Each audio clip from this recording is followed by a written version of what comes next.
ಇಂದೇ ಡೌನ್ಲೋಡ್ ಮಾಡಿ ಮತ್ತು ನಿಮ್ಮ ನೆಚ್ಚಿನ ಶೋಗಳನ್ನ ಆನಂದಿಸಿ. ಎಲ್ಲಿಂದಲೂ ನಿನ್ನ ಮೇಲೆ ಕಣ್ಣು ಇಟ್ಟು ನೋಡ್ತಿದ್ದೀನಿ. ನಿನ್ನ ಶ್ರಮ ಮತ್ತು ನಿನ್ನ ನಿಷ್ಠೆ ನಿನ್ನನ್ನು ಯಾವಾಗಲೂ ಕಾಪಾಡುತ್ತೆ. ಇನ್ನೂ ಒಂದು ವಿಷಯ ಅನುಶ್ರೀಗೆ ಹೇಳಿಲ್ಲ. ಅನುಶ್ರೀ ಅವರ ಎಷ್ಟು ದೊಡ್ಡ ಫ್ಯಾನ್ ನಿನ್ನ ಅಪ್ಪ ಅಂತ. ಪ್ರತಿ ಪ್ರೋಗ್ರಾಮ್ ನಾನು ಅನುಶ್ರೀಗೋಸ್ಕರ ನೋಡ್ತಿದ್ದೆ ಅಂತ.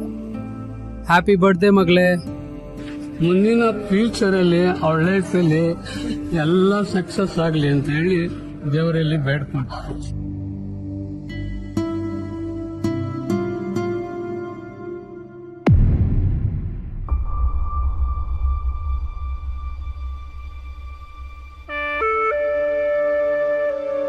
I want to cry.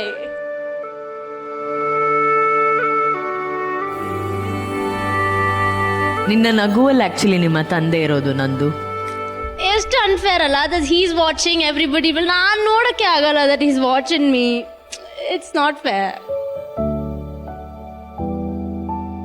He is a big fan of you. He loves you. ಎಷ್ಟು ಇಷ್ಟ ಅಂದರೆ ನಿಮ್ಮ ಕಂಡ್ರೆ ನೀವು ಯಾವ್ಯಾವ ಪ್ರೋಗ್ರಾಮ್ ಮಾಡ್ತೀರಾ ಹಿಲ್ ಸಿಟ್ ಆ್ಯಂಡ್ ವಾಚ್. ನೋಡು ಆ ಟ್ಯಾಲೆಂಟ್ ನೋಡು, ಏನು ಮಾತು ನೋಡು. My dad loves you. Lovely video. Thank you so much. ಎಷ್ಟು ಸಮಯ ಆಯಿತು ಕಳ್ಕೊಂಡು? ಇಟ್ಸ್ ಬಿನ್ 2 years ನಾವು. ನಮ್ಮ ಡ್ಯಾಡಿ ನನ್ನ ಹೆಂಗೆ ಬೆಳೆಸಿದ್ದಾರೆ ಅಂದರೆ ನನಗೆ ಏನು ಅದೆತ್ತಕ್ಕಾಗಲ್ಲ ಇದೆತ್ತಕ್ಕಾಗಲ್ಲ ಅಂದರೆ ಚಿಕ್ಕ ವಯಸ್ಸಿಂದ ಯು ವೆರಿ ಸ್ಟ್ರಾಂಗ್, ಅದೆತ್ತು ಇದೆತ್ತು ಅಂತ ಫುಲ್ ಸ್ಟ್ರಾಂಗಾಗಿ ಬೆಳೆಸಿದ್ದಾರೆ.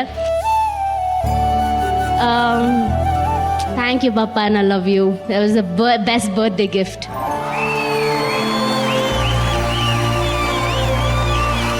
ನಿಮ್ಮ ತಂದೆ ಹೆಸರೇನು? ನಂದು ನಮ್ಮ ತಂದೆ ಹೆಸರು ಗುರುಮಲ್ಲಯ್ಯ ಅಂತ.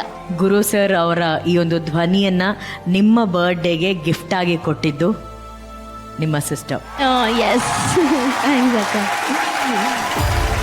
ಸೊ ನೀವು ಹೇಳಿ, ಈ ಬರ್ಡೇ ನೀವು ಕೊಟ್ಟಂತಹ ಸ್ಪೆಷಲ್ ಗಿಫ್ಟು. ದಯವಿಟ್ಟು ವೇದಿಕೆ ಮೇಲೆ ಬನ್ನಿ ಪ್ಲೀಸ್.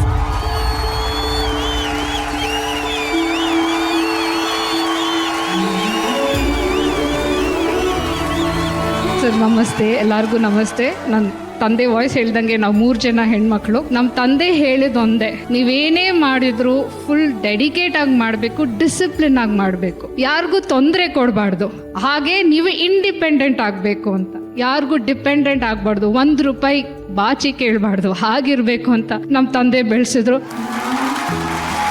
DTV ಅವ್ರಿಗೆ ತುಂಬ ಥ್ಯಾಂಕ್ಸ್ ಹೇಳ್ತೀನಿ. ನಂದುಗೆ ಈ ಸರ್ಪ್ರೈಸ್ ಕೊಡೋಕ್ಕೆ ಅಲೋ ಮಾಡಿದ್ದಕ್ಕೆ ತುಂಬ ಥ್ಯಾಂಕ್ ಯು.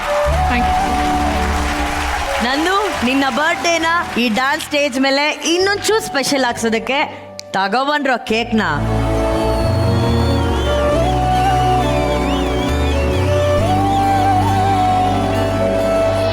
ತಂದೆಗಾಗಿ ತನ್ನ ದೇಹದ ಅಂಗವನ್ನೇ ಅರ್ಪಿಸಿದ ಅಪರೂಪದ ಮಗಳ ಕಥೆಯನ್ನ ತಮ್ಮ ಡಾನ್ಸ್ ಮೂಲಕ ಪ್ರಸ್ತುತಪಡಿಸೋದಕ್ಕೆ ವೇದಿಕೆ ಮೇಲೆ ಬರ್ತಿದ್ದಾರೆ. ಸ್ವಾಗತಿಸಿ ಲಕ್ಷ್ಮೀ ನಿವಾಸ ಧಾರಾವಾಹಿಯ ಸಿದ್ದೇಗೌಡರು ಹಾಗೂ ಚಿಕ್ಕಮಗಳೂರಿನ ನಮ್ಮ DKDಯ ಸಿಮಿಣಿ ಡಿಶ.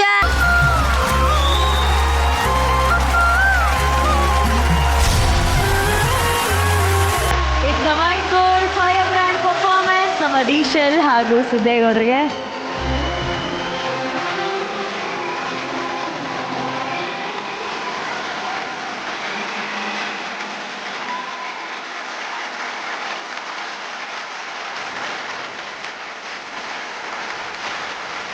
ಇದು ಡೆಡಿಕೇಶನ್ ರೌಂಡು.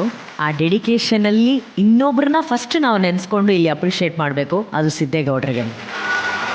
ಯಾಕಂದರೆ ಗೌಡರು ನಮ್ಮೆಲ್ರಿಗೂ ಗೊತ್ತಿರೋ ಹಾಗೆ ಅವ್ರಿಗೆ ಹುಷಾರಿರಲಿಲ್ಲ, ಅವ್ರಿಗೆ ಇವಾಗಷ್ಟೇ ನಡೆಯೋಕ್ಕೂ ಆಗ್ತಿರ್ಲಿಲ್ಲ. ಅಂಥದ್ರಲ್ಲಿ ಇದನ್ನು ವೇದಿಕೆ ಮೇಲೆ ಪರ್ಫಾರ್ಮ್ ಮಾಡಬೇಕು ಅಂದಾಗ ಈ ವೇದಿಕೆ ಕಲೆ ಬಗ್ಗೆ ಆತನಿಗೆ ಎಷ್ಟು ಗೌರವ ಇದೆ ಅನ್ನೋದು ನಮಗೆ ತೋರಿಸ್ಕೊಡುತ್ತೆ. ಗೌಡ್ರೆ, ಈ ಡೆಡಿಕೇಶನ್ ಬಗ್ಗೆ ಮಾತಾಡೋದಾದ್ರೆ, ಅಪ್ಪನಿಗೆ ಒಂದು ಟೈಮಲ್ಲಿ ಲಿವರ್ ಡ್ಯಾಮೇಜ್ ಆಗಿರುತ್ತೆ. ಆದರೆ ಆ ಲಿವರ್ ಟ್ರಾನ್ಸ್ಪ್ಲಾಂಟ್ ಮಾಡೋದಕ್ಕೆ ಅದೇ ಬ್ಲಡ್ ಗ್ರೂಪ್ ಇರುವಂತಹ ಲಿವರ್ ಬೇಕಾಗತ್ತೆ. ಎಲ್ಲೂ ಸಿಗದೆ ಇದ್ದಾಗ ತನ್ನ ಮಗಳೇ 19 ವರ್ಷ, ತುಂಬಾ ಚಿಕ್ಕ ವಯಸ್ಸು, ಒಂದು ದೊಡ್ಡ ಡಿಸಿಷನ್ ತಗೋತಾರೆ. ತಂದೆಗೇನೆ ಮರು ಜನ್ಮ ಕೊಟ್ಟು ಆ ತಂದೆಗೆ ತಾಯಿ ಆಗ್ತಾರೆ ಆ ಮಗಳು. ತನ್ನ 75% ಲಿವರನ್ನು ಅಪ್ಪನಿಗೋಸ್ಕರ ಅವರು ಟ್ರಾನ್ಸ್ಪ್ಲಾಂಟ್ ಮಾಡಿಸ್ತಾರೆ. ಈ ಆಪರೇಷನ್ ಅಲ್ಲಿ ಅಪ್ಪ ಮಗಳು ಇಬ್ಬರ ಲೈಫು ಕೂಡ ರಿಸ್ಕ್ ಅಲ್ಲಿ ಇರುತ್ತೆ. ಆದ್ರೆ ದೇವರು ಇವ್ರನ್ನೂ ಗೆಲ್ಸಿದ್ರು, ಅವರು ಗೆದ್ರು. ಸೊ ಅವರು ಇವತ್ತು ನಮ್ಮ ಕಾರ್ಯಕ್ರಮದಲ್ಲಿದ್ದಾರೆ. ರಕ್ಷಿತಾ ಅವರು, ಅ ಪ್ರೌಡ್ ಡಾಟರ್. ಪ್ಲೀಸ್ ವೇದಿಕೆ ಮೇಲೆ. ಈ ರೀತಿ ಡಿಸಿಷನ್ಸ್ ತಗೊಳ್ಳೋದಿದೆಯಲ್ಲ, ಇದು ಬಹಳ ಕಷ್ಟಕರವಾದಂತಹ ಡಿಸಿಷನು. ಫಸ್ಟ್ ಆಫ್ ಆಲ್ ತುಂಬ ಹೆಮ್ಮೆ ಅನ್ಸುತ್ತೆ. Not A small thing. Father ಚೆನ್ನಾಗಿದ್ದಾರೆ ನಾನು ಅವರೇನಾ? ಗೊತ್ತು ಹೌದು. ರಕ್ಷಿತಾ ಅವರ ತಂದೆ ಗಿರೀಶ್ ಅವರು, ಅಣ್ಣನಿಗೆ ಪರಿಚಯ ಇದೆ, ಗಿರೀಶ್ ಅವರ ಪರಿಚಯ ಇದೆ. ಅಣ್ಣ ಪಕ್ಕ ಅಪ್ಪಾಜಿ ಫ್ಯಾಮಿಲಿಯ ಒಂದು ಅಭಿಮಾನಿ ಅದ್ರ very big fan of Rajkumar's family. ಪುಣ್ಯ ಮಾಡಿದ್ರೆ ಗಿರೀಶ್ ಅವರ ಹತ್ರ ಒಂದು ಮಗಳು ಪಡೆಯೋಕೆ ನಿಜವಾಗ್ಲೂ ಯಾರು ಅಷ್ಟು ಈಸಿಯಾಗಿ ಆ ಒಂದು ಏಜಲ್ಲಿ ಸ್ಯಾಕ್ರಿಫೈಸ್ ಮಾಡಲ್ಲ. ತುಂಬ ದೊಡ್ಡತನ ಬೇಕು, ತುಂಬ ಧೈರ್ಯ ಬೇಕು, ನಿಜ, ತುಂಬ ಗುಂಡಿಗೆ ಬೇಕು ಅದಕ್ಕೆ. ಐ ಥಿಂಕ್ ರಕ್ಷಿತ್ ಅವ್ರಿಗೆ ಒಂದು ನಿಜವಾಗ್ಲೂ god bless you ma'am. You should live for more then 100 years and ನಿಮ್ಮ ಜೀವನ ತುಂಬ ಚೆನ್ನಾಗಬೇಕಂದ್ರೆ ನಾನು ದೇವರಲ್ಲಿ ಪ್ರಾರ್ಥನೆ ಮಾಡ್ಕೊಳ್ಳೋದು. ನಿಜವಾಗ್ಲೂ first class, fantastic it is. And ಇವತ್ತು ಅದನ್ನು ಚೆನ್ನಾಗಿ ರೀಕ್ರಿಯೇಟ್ ಮಾಡಿದ್ರು ಸಿದ್ದೇಗೌಡರು. ತುಂಬ ದಿನ ಆದಮೇಲೆ ಬಂದಿರೋದು, ಹುಷಾರಿದ್ರು ಬಂದು ಒಳ್ಳೆ ಸಾಂಗ್ಗೆ ಎಂಟ್ರಿ ಕೊಟ್ಟಿದ್ದಾರೆ. ಬ್ಯೂಟಿಫುಲ್. ಆ್ಯಂಡ್ ಬೀಶಲ್ ಬಗ್ಗೆ ಮಾತಾಡೋಂಗೆ ಇಲ್ಲ, ಫೆನಾಮಿನಲ್ ಡ್ಯಾನ್ಸರ್. ರುದ್ರನೂ ಅಷ್ಟೇ, ಆ ಫೀಲ್ ತುಂಬ ಚೆನ್ನಾಗಿ ತಗೊಂಡಿರೋ ರುದ್ರ. ತುಂಬ ಸಿಂಪಲ್ ಆಗಿದೆ ಸೆಟ್, ಆದ್ರೂ that feel was very good and mind blowing. ತುಂಬ ಹಾರ್ಟಿಗೆ ಟಚ್ ಆಯ್ತಿದೆ ನಿಜವಾಗ್ಲೂ. ಥ್ಯಾಂಕ್ ಯು ಅಣ್ಣ, ಥ್ಯಾಂಕ್ ಯು. ರಚ್ಚು? ನನಗೆ ಚಿಕ್ಕ ವಯಸ್ಸಿಂದನೂ ತುಂಬ ಕನೆಕ್ಟ್ ಆಗಿರೋಂಥ 2 ಜೀವ ನನ್ನ ತಂದೆ ತಾಯಿ. ನನಗೆ ಅಲ್ಲಿ ಇದು ನೋಡಿದೆ, ತಾಯಿಯ ಪ್ರತಿರೂಪ ನನ್ನ ಮಗಳು ಅಂತ. ಆ್ಯಕ್ಚುಲಿ ಏನು ಗೊತ್ತಾ, ನಮ್ಮ ತಂದೆ ಇವಾಗ ನನ್ನ ತಾಯಿ ಅಂತಲೇ ಕರೆದು. ನಮ್ಮ ರೀಸೆಂಟಾಗಿ ಪಾಪ ವಾಸ್ ಹಾಸ್ಪಿಟಲೈಸ್ ಆ್ಯಂಡ್ ಹಿಂಗೇನೋ ಮಾತಾಡ್ತಿರ್ಬೇಕಾದ್ರೆ ನನ್ನ ಎದುರುಗಡೆ ಇರುವಂಥ ತಾಯಿ ನೀನೊಬ್ಳು ನನ್ನ ಜೊತೆಗೆ, ನನ್ನ ಹೆಂಡತಿ ಆದಮೇಲೆ ನಿನಗೆ ನಾನು ಇನ್ನೊಂದು ತಾಯಿ ಅಂದ ತಕ್ಷಣ ನಾನು ರೂಮ್ಗೆ ಹೋಗಿ ಹತ್ಬಿಟ್ಟೆ. ನಾನು ಆ ಮಾತು ಬರ್ಸ್ಕೊಳ್ಳೋದು ಇಲ್ಲ ಅವ್ರ ಬಾಯಿಂದ ಬರೋದು ತುಂಬ ಕಷ್ಟ. ಎಲ್ಲರೂ ತಂದೆದಿರೋ ಅವ್ರಿಗೆ ಹೆಚ್ಚು ಅಲ್ವಾ. ನನ್ನ ತಂದೆ ನನಗೆ ಅದೊಂಥರ ಡೈಮಂಡ್ ಕ್ಯಾರೆಕ್ಟರ್ ಇರುವಂಥ ಅಪ್ಪನ. ಅಯ್ಯೋ, ತೊಗೊಂಡಿರೋಂಥ ಡಿಸಿಷನ್ ಇದೆಯಲ್ಲ, ಅದು ಇಮ್ಯಾಜಿನ್ ಕೂಡ ಮಾಡೋದಕ್ಕಾಗಲ್ಲ. ಭಗವಂತ ನಿಮ್ಮನ್ನು ಚೆನ್ನಾಗಿಟ್ಟಿರಲಿ, ಇಷ್ಟು ಹೇಳ್ಬೋದು ನಾನು. ಮಾಸ್ಟರ್, ವಂಡರ್ಫುಲ್ ಕೊರಿಯೋಗ್ರಫಿ, ತುಂಬ ಚೆನ್ನಾಗಿ ಮಾಡಿಸಿದ್ರಿ. Overall it was very very good and very emotional. Thank you. Girish sir, ನೀವು ಹೇಳಬೇಕು, ದೇವರ ನಿರ್ಧಾರವನ್ನು ಸೋಲಿಸಿ ತಂದೆಯನ್ನು ಗೆಲ್ಲಿಸಿದಂಥ ಮಗಳು ನಿಮ್ಮ ಮಗಳು.